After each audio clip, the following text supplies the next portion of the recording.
Ассалаумағалейкум, сіздерге өте маңызды ақпарат айтайын деп тұрмын. Сіздерде Lexus 570 мінетін немесе 900 мінетін жақындарыңыз болса, жіберіңіздер.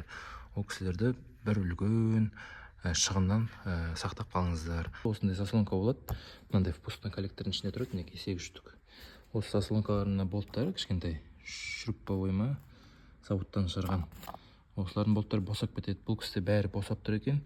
Біреуінің болтысы шешіліп кеткен. Шешілгеннен кейін былай заслонкасы сынып кетіп, цилиндрға түскен. Цилиндрға түскеннен кейін моторын құртқан, задир кетірген. Әйтпесе моторы әдемі май жемейтін, сықылдап тұрған мотор еді деген еді көлік иесі. Енді осылай толықтай күрделі жұмысын өткізіп жатырмыз. Задир кетіп, тарсылдап қалып, май жеп кеткен ғой түтіндеп. Сондықтан да сіздерге айтқым келіп тұрғаны, осыны алдыртып тастаңыздар. Немесе тексертіп, стоп резьбаға болттарын отырғызып қойыңыздар. Тез арада тексеріп, бұл ешқандай дауыстар шығармайды. Негізі көбінесе шығарады, салдырлаған дауыстар шығады.